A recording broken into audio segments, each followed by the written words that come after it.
नौकरी करने वालों के लिए पीएफ का मतलब मुसीबत का साथी। बच्चों की पढ़ाई या शादी में पैसे कम पड़ रहे हैं तो पीएफ अकाउंट से निकाल लेते हैं। घर खरीदना है तो पीएफ अकाउंट में सालों से पड़ी राशि को इस्तेमाल करते हैं। घर में कोई बीमार हो तो पीएफ का पैसा काम आ जाता है। कुल मिलाकर जो मिडिल क्लास परिवार है उनके लिए पीएफ अमाउंट एक बड़ा सहारा है। लेकिन पीएफ का पैसा निकालने के लिए एक बड़ा प्रोसेस है जिसको आपको फॉलो करना होता है और उसके बाद ही आप अपना पैसा पीएफ अकाउंट से निकाल सकते हैं। अक्सर लोगों की शिकायत ये रहती है कि पीएफ का पैसा निकालने की प्रक्रिया बहुत आसान नहीं है, लोगों को 10 तरह के फॉर्म भरने पड़ते हैं, इससे परेशानी होती है। लेकिन आज हम पीएफ पर चर्चा क्यों कर रहे हैं? हमारे देश में ज़्यादातर लोग प्राइवेट जॉब करते हैं। आज हम इस बारे में बात इसलिए कर रहे हैं क्योंकि अब पीएफ का पैसा निकालना आपके लिए बहुत आसान हो जाएगा।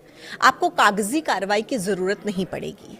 आप डायरेक्ट एटीएम या फिर यूपीआई से आराम से पीएफ का पैसा निकाल पाएंगे एक क्लिक में, क्योंकि कर्मचारी भविष्य निधि संगठन यानी कि ईपीएफओ, इसमें एक बड़ा बदलाव होने वाला है। सरकार ईपीएफ के सदस्यों के लिए निकासी प्रक्रिया में एक डिजिटल चेंज लाने की तैयारी में है। केंद्रीय श्रम मंत्री मनसुख मांडविया ने एक इंटरव्यू में बताया कि मार्च 2026 से पहले 75% तक ईपीएफ जमा राशि को सीधे एटीएम या फिर यूपीआई यानी कि यूनिफाइड पेमेंट इंटरफेस के जरिए निकाला जा सकेगा।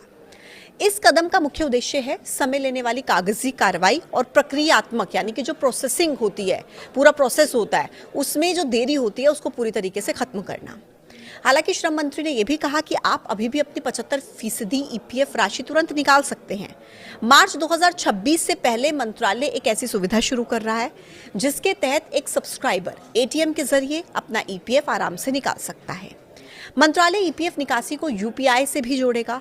कुल मिलाकर पीएफ निकासी प्रक्रिया काफ़ी आसान हो जाएगी क्योंकि लोगों को अभी भी पीएफ अमाउंट निकालने में काफ़ी परेशानी होती है, लेकिन अब डिजिटल युग में पीएफ खाते से पैसे निकालना आसान हो जाएगा।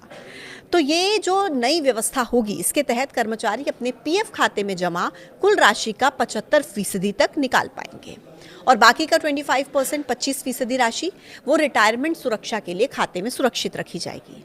हालांकि देखिए, आप अभी भी अपने पीएफ अकाउंट से 75% तक राशि निकाल सकते हैं, लेकिन उसके लिए कुछ तय फ्रीक्वेंसी होती है, कुछ तय पैरामीटर्स होते हैं जिनको आपको ध्यान में रखना होता है। जैसे कि 1 महीने से ज़्यादा बेरोजगारी के मामले में ईपीएफओ 75% तक पीएफ शेष राशि निकालने की अनुमति देता है और लगातार 2 महीने की अगर बेरोजगारी है तो उसके बाद आप बाकी के 25% भी आराम से निकाल सकते हैं। मकान बनाने के लिए, मकान खरीदने के लिए 3 साल की जब आपकी सदस्यता पूरी हो जाती है तो उसके बाद एक या फिर एक से ज़्यादा किस्तों में आप पीएफ बैलेंस का 90% 90% तक आराम से निकाल सकते हैं।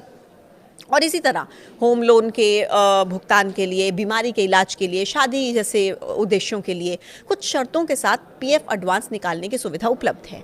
लेकिन नई सुविधा शुरू होने के बाद पैसा निकालने के लिए आपको कोई विशेष कारण बताने की ज़रूरत नहीं होगी कि आप अपना पैसा क्यों निकाल रहे हैं। फिलहाल पीएफ अकाउंट को यूपीआई से लिंक करने का कोई विकल्प उपलब्ध नहीं है। ईपीएफओ जब ये सुविधा शुरू करेगा तब इसके लिए ऑनलाइन प्रक्रिया शुरू की जाएगी। पीएफ अकाउंट को यूपीआई से जोड़ने के लिए यूएएन यानी कि यूनिवर्सल अकाउंट नंबर का एक्टिव होना सबसे ज़रूरी शर्त होगी और इसके साथ ही सदस्य का आधार, बैंक अकाउंट और पैन को यूएएन से लिंक करना यह अनिवार्य रहेगा। मोबाइल नंबर भी आधार और बैंक खाते से लिंक होना चाहिए क्योंकि पूरी प्रक्रिया ओटीपी आधारित वेरिफिकेशन पर ही रहेगी।